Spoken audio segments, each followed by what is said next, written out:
recently finished the last book of the series and I have some feelings. Not entirely bad, but also not entirely good. So I want to get into some of my likes and dislikes of this series. I feel like I've seen a lot of reviews and they're either like people who love this series or they're people who just rant for like an hour about how much they hate it. So I really want to give my honest opinion and be kind of like a fair judge and kind of let you know whether I think they're worth reading if you haven't already read them. Yeah, they're like almost 3,000 pages, which is a huge commitment. So hopefully this video will help you if you're on the fence about deciding whether you should read them or not. But I do plan on not giving any spoilers. So if you haven't read this series yet, go ahead and watch it and decide for yourself if you want to read. So let's get into it. So just to start, I gotta say that I am a lover of fantasy. I have read a lot of fantasy novels in my time, mainly when I was younger. I was a fan of books like Elle Enchanted, Harry Potter, Aragon. I'd read like so much in elementary school, like anything with Morgan Le Fay, I was like super into. So I've read my fair share of fantasy novels and I feel like I am the demographic for these books. Lover of fantasy, white straight female. Theoretically, these should be right up my alley, right? But we'll get into it. But I will say they did get me into reading again, which I have not been reading for the past like several years. I feel like high school kind of killed reading for me a little bit. I think like a lot of people, when you start getting assigned so many books for homework, I just kind of broke the habit of reading that I had created and kept throughout my entire life. And I completely stopped reading, which gets me into the first like for this series is that they got me back into reading. These books were just such a quick read. Like I just flew through them. I was devouring them. I was kind of obsessive. Like I couldn't stop reading them. And that is great if you've fallen out of the habit of reading to kind of build that habit back into your life. Like I was reading before bed, and because of that, I was spending less time on my phone and less time watching TV, and I was sleeping better. So I'm really appreciative of this series for that. And I think a lot of other people have had that experience with this series of having it get them back into reading when they maybe haven't even been readers at all in the past. And I think that's a great thing. Like I think more readers, the better. And I can understand why this series has become so popular because it is a really easy read. You get through them really fast. It keeps a good pace and it just immerses you into the story and you got to know what happens next. You know, it's a page turner and it's crazy that this is so long and I was able to get through them so quickly, which honestly brings me into my next like, which is that the pace of the series is really good. So I, like I said, devoured these, and these books are not small books. These books have 3,000 pages almost, about 2,800 to be exact. So it is shocking that I could get through this many pages as quickly as I did and that it held my interest as much as it did. They didn't feel like they dragged. I was constantly engaged and curious what was going to happen next. So I just went through them so fast. And yeah, especially the steamy parts, I think kind of string you along. I think she keeps a good pace of kind of like spacing them out. Oh my God, I can't hold these anymore. They're so heavy. I'll just hold the first one. But yeah, the steamy parts kind of are spaced out in a way that it strings you along, and it's not all steamy parts, but they're kind of interspersed in there in a way that kind of keeps you going. Yeah, and just the pace is really good and they held my interest. So I think for almost 3,000 pages, that is a huge testament to why these have been so popular. Like, it makes sense. They're fun, they're easy. I love that. Yeah, and I think they were so easy to read because the writing is really simple. It's not using like complex language or anything. The world building is also really simple. I feel like in a lot of fantasy novels, they get so thick into the weeds of world building that I get kind of bored, honestly. Like I can only read so much about the politics and I don't know, like descriptions of settings before I'm bored and it's lost my interest. So these books, I did not have that issue, but I will say because of that simple writing, they didn't really challenge me. Like these are not challenging books. They are an easy, fun read, which is totally fine. Like they serve a purpose.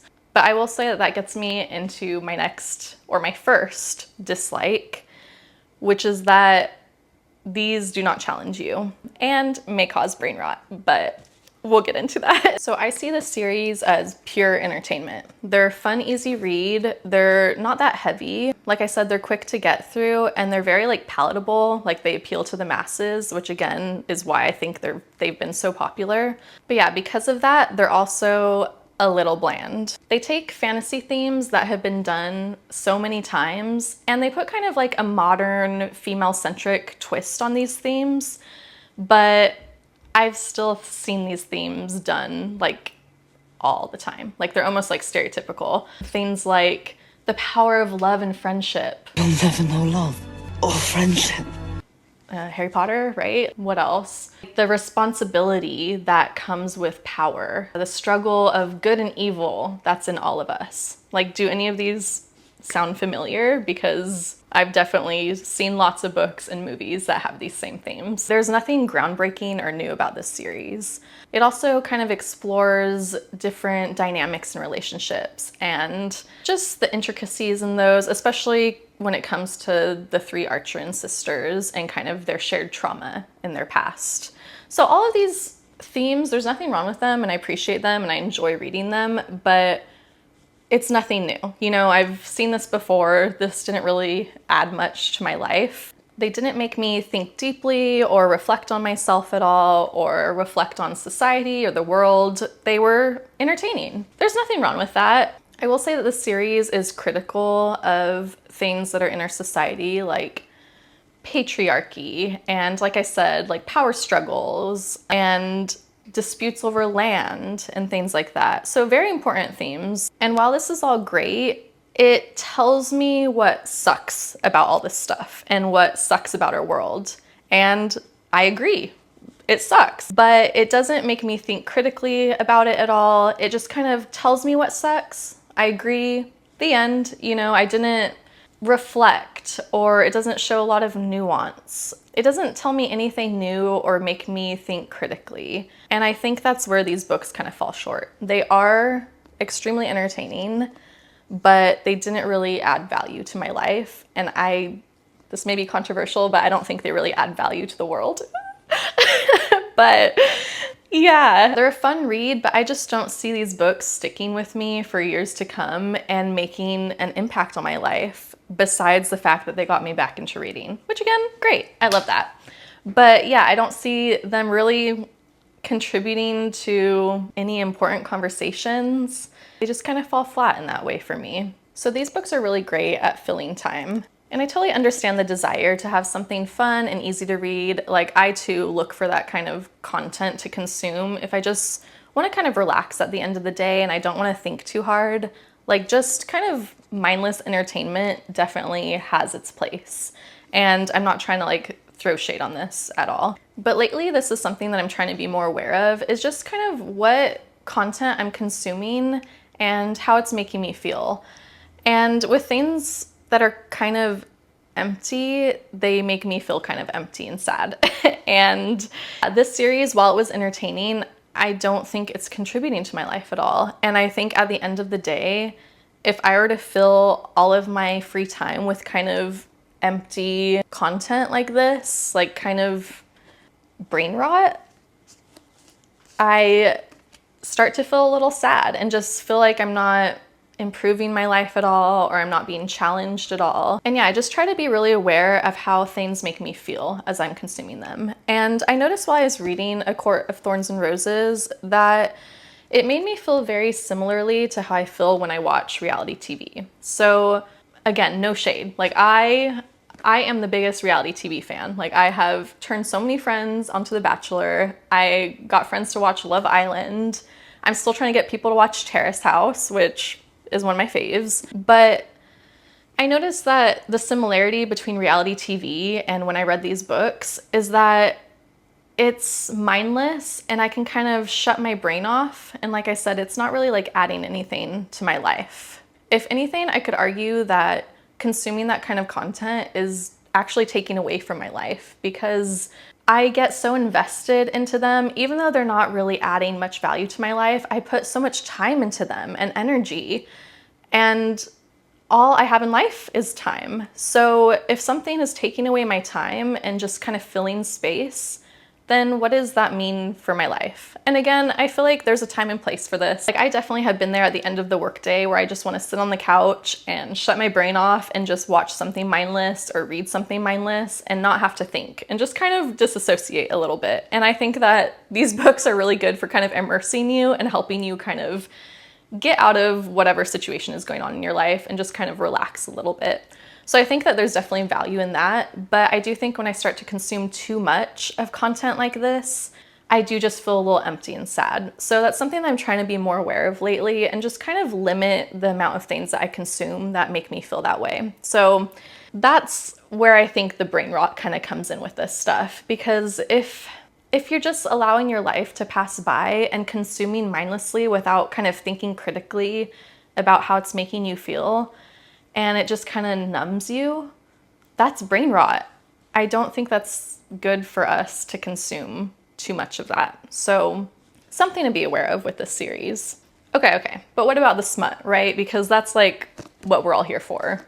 Let's be honest, we're here for the smut. We're not here to consume some like high work of art, right? So let's get into the smut. So the smut, which brings me into my next dislike. Even the smut is a little bland, which was really surprising for me. I thought because of their popularity, which I should have known, but I thought because they were so popular, I thought these would be kind of like, I don't know, really risque and kind of pushing the boundaries with the smut, but they're pretty vanilla. And I'm not someone who generally loves smut. Like, I find it a little cringy, especially a lot of the language. But I won't lie, like some of the scenes were mildly hot. Just some of the flowery language and descriptions I had so much trouble getting behind, and it honestly was like laughable. Like all the sword analogies, oh God, I could have done without, you know?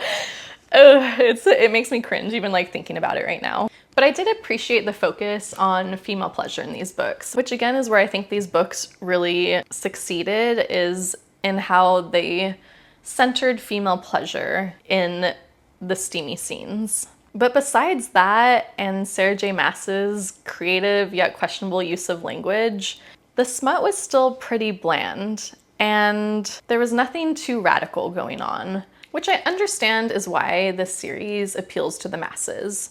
It's very palatable, like I already said. It's not too offensive. Really, anybody can enjoy these if you're straight white female. You know, at the end of the day, this series is for heteronormative, predominantly white females. All of the main characters, for the most part, are white, straight. All the smut is heteronormative. Again, nothing out of the ordinary, like pretty basic vanilla, if I have to be honest. Again, no shade, like I still enjoyed it, but I just kind of expected more. I thought that would push the boundaries more, and I was hoping that would push the boundaries of what I think of as sex. And I think that it just kind of gave what society already tells us is good sex. Like, it didn't push the boundaries of what good sex looks like or what female pleasure looks like. It was pretty like standard, socially acceptable views on these kind of things, which I think is a pretty limiting view because not everyone's that way, you know? And I appreciate how it does center female pleasure, but shouldn't that just be the bare minimum? I feel like as a society, is that how low we prioritize female pleasure, that as soon as we get a series that prioritizes that, people act like it's some like radical thing.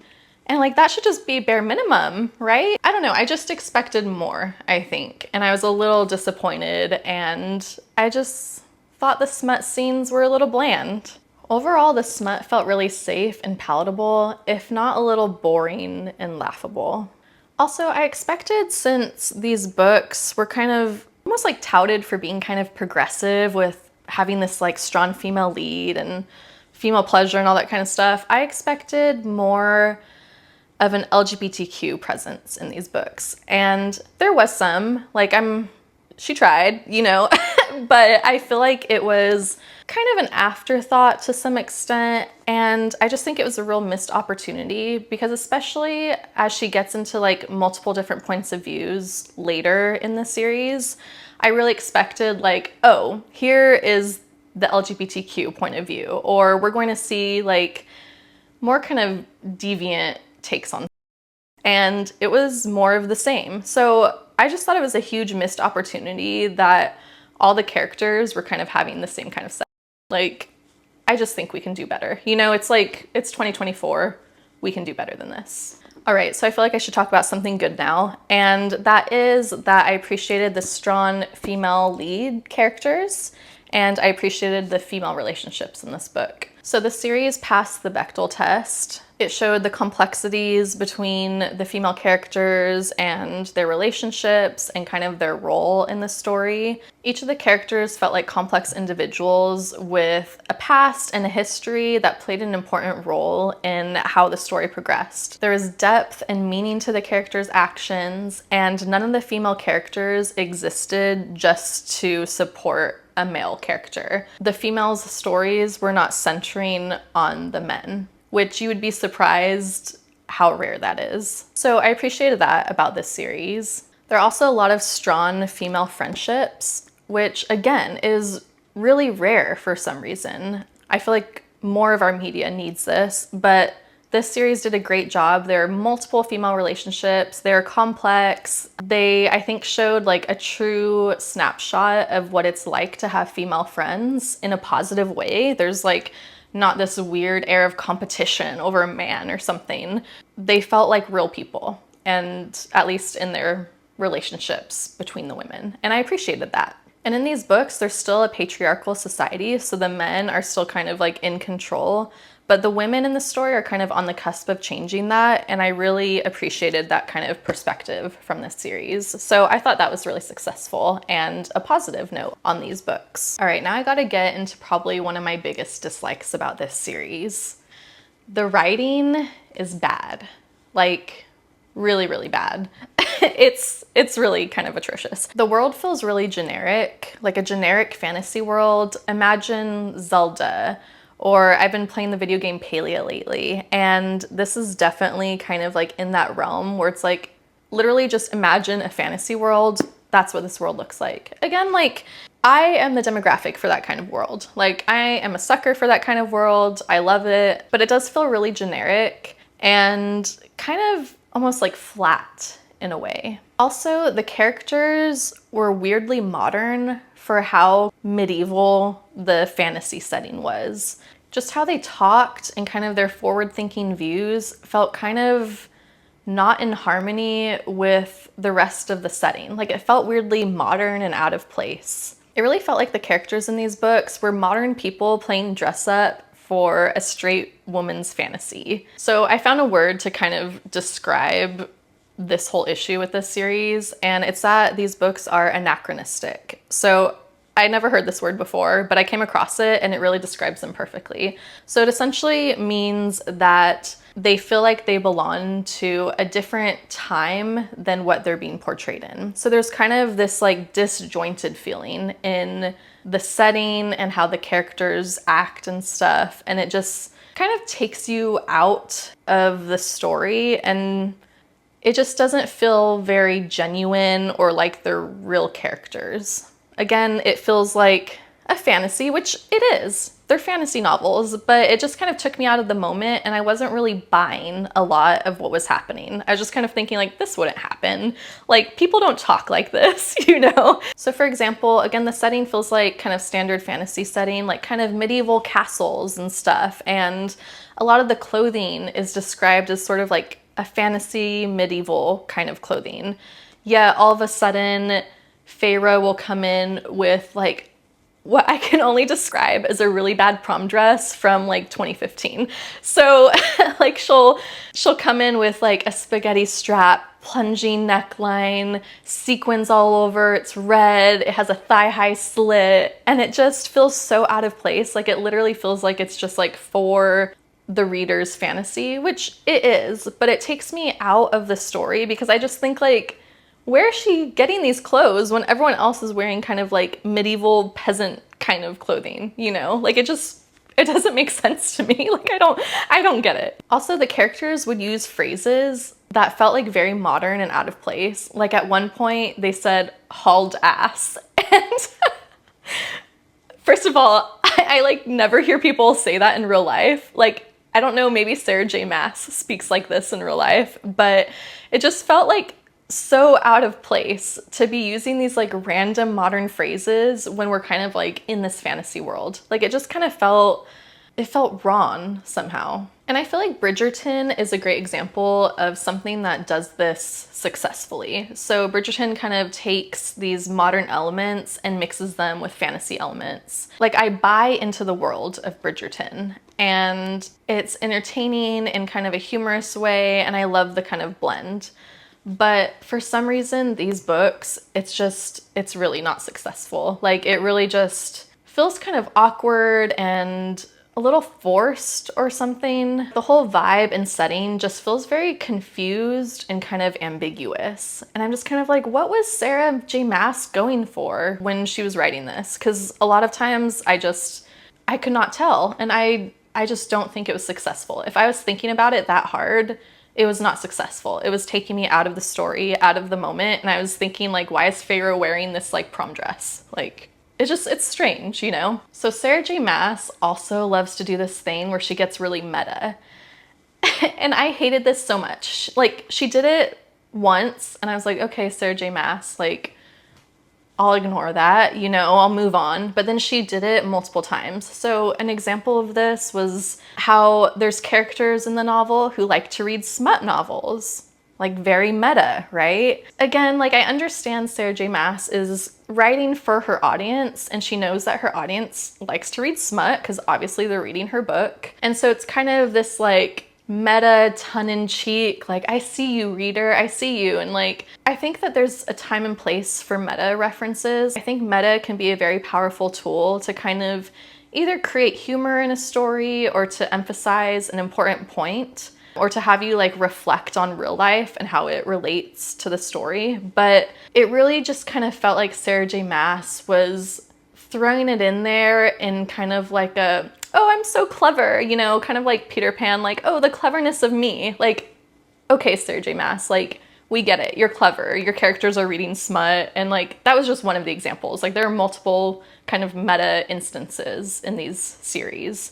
I just think these meta references were not successful because again, they took me out of the moment and had me kind of like questioning like, what kind of world is she building? And I understand she's building a world where her characters read smut, but again, it just felt so heavy-handed and took me out of the moment, and I don't think it added anything to the novels. If anything, I think it detracted from the series. Another thing that pulled me out of the story as I was reading was just how cringe the characters are. They're like really bad. They're really cringe. There were a lot of characters that would say and do things that I just could never imagine anyone in real life saying or doing. And again, this is a fantasy novel, but the characters have to be believable. And there were just certain phrases that they would repeat. The first time it would come up, I'd be like, that was an unfortunate choice, Sarah J. Maas. Like, I'll ignore it, you know? But then she would repeat them over and over. And I'm like, wow, she really liked that wording or that phrase or whatever. And it's just so distracting.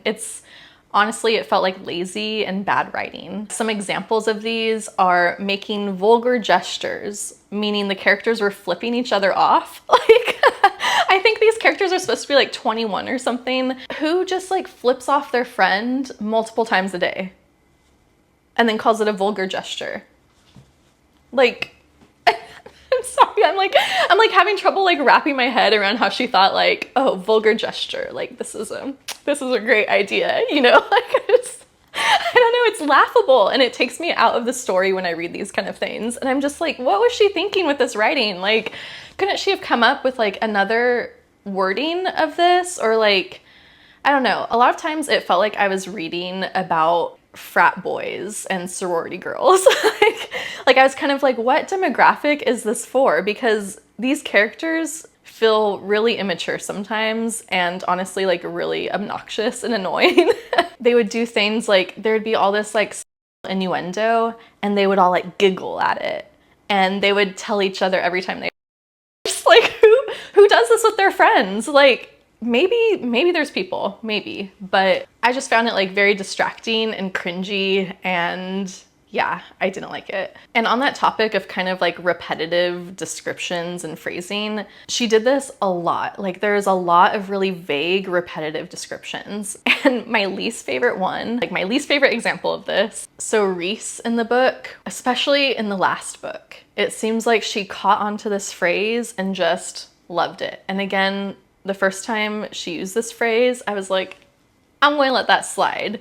And then she repeated it at least a dozen times. So the phrase is the stars winking out in his eyes. The stars winking out in his eyes. Like, I'm still trying to wrap my head around what that means. Like, I think I know what she is going for, but it's so vague. And I just think it was like poor writing that she then chose to repeat a dozen times. And I just don't think the writing's good. The writing is objectively bad.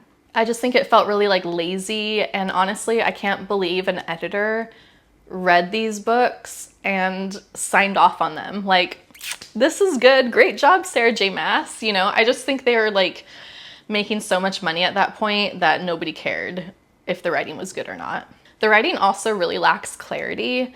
There were so many instances where they would be switching between points of view and I wouldn't know whose point of view I was reading. There's no indication. I would think like, oh, maybe I like missed a sentence or something that clued me into whose point of view this is.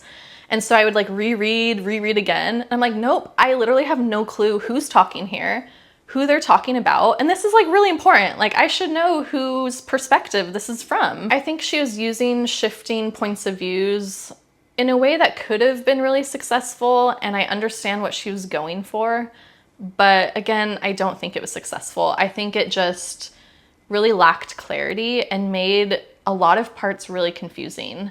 She also would do this thing where there's a lot of fragmented sentences, and again, I'm not like a grammar police or anything. Like, I could not care less if there were fragmented sentences used in these books. But the problem is there are certain characters who would use a lot of fragmented sentences. It'd be multiple of these in a row. So it'd be like a whole paragraph of fragmented sentences to the point where I could not follow the thought. Like, I would go back and reread multiple times. I'd be like, I still don't get it. Like, it just was bad writing. I think fragmented sentences can serve a purpose sometimes, because that is how people talk. People don't always talk in complete sentences. So when there's like dialogue, I understand. But she would do it so much where it was no longer emphasizing a point or feeling like a natural way of talking. It just felt confusing and unclear and ambiguous. And it felt like lazy, bad writing that an editor should have caught. All right, spoiler alert. I have to like talk about the last book. Let me pick up the last book for this. Oh my God, this is like a beast. Look at how thick this is. Okay, so spoiler alert, skip ahead. I'll timestamp this. Skip ahead if you don't want spoilers, but I have to talk about the last book because I have thoughts. So I gotta say that I think the last book really just took a successful formula from the previous books in this series and just redid it from Nesta's point of view. So for example, in the rest of the series, Feyre was training with Reese and, you know, training with her mate and getting stronger so that she could fight a war. And that's exactly what happened in this book with Nesta. Nesta is training with her mate, Cassian, and I was feeling like I was getting deja vu when I was reading this last book. I'm like, wait, didn't I already read this? But from Feyre's perspective, and now it's just Nesta's point of view, which again, I feel like I understand what Sarah J. Maas was going for. Like, oh, we're going to like show it from Nesta's point of view this time. But couldn't it have been like changed up a little bit more? It felt so formulaic at that point because I just read like 4 other books that had done all this same stuff just from Feyre's point of view. So another example of this is throughout the whole series, you know, they're like looking for pieces of the cauldron, the magic cauldron, to like put back together and join so that whoever has all the pieces can have immense power to win the war. So they do that. So now in this last book, they're looking for magical pieces of the trove to put together so that whoever has all the pieces can have immense power and win the oncoming war. So it's kind of like, we already did this. And the funny part is in this last book, some of the characters even point out this plot hole. Like, wait, if the trove existed all along, then why didn't we just do that to begin with rather than fighting that whole war? Like, why didn't we just find the trove? And it was like, oh, there must have been a magical spell to make people forget that the trove existed.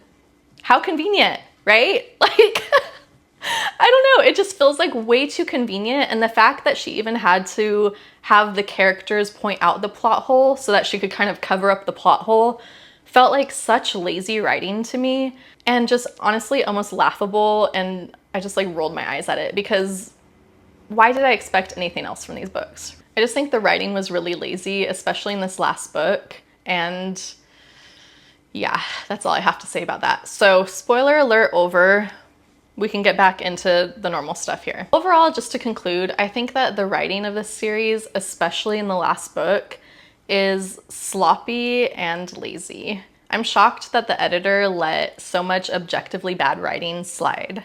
But I guess given how successful the previous books were, it's no surprise that they were kind of going quantity over quality with this series. People love the whole series, so it really feels like this last book was a money grab, in my opinion. I really think they probably just wanted another book out as quickly as possible, and I think it shows. It really feels like they didn't care about the quality just so that they could make more money. So my final thoughts. Would I recommend these books to somebody?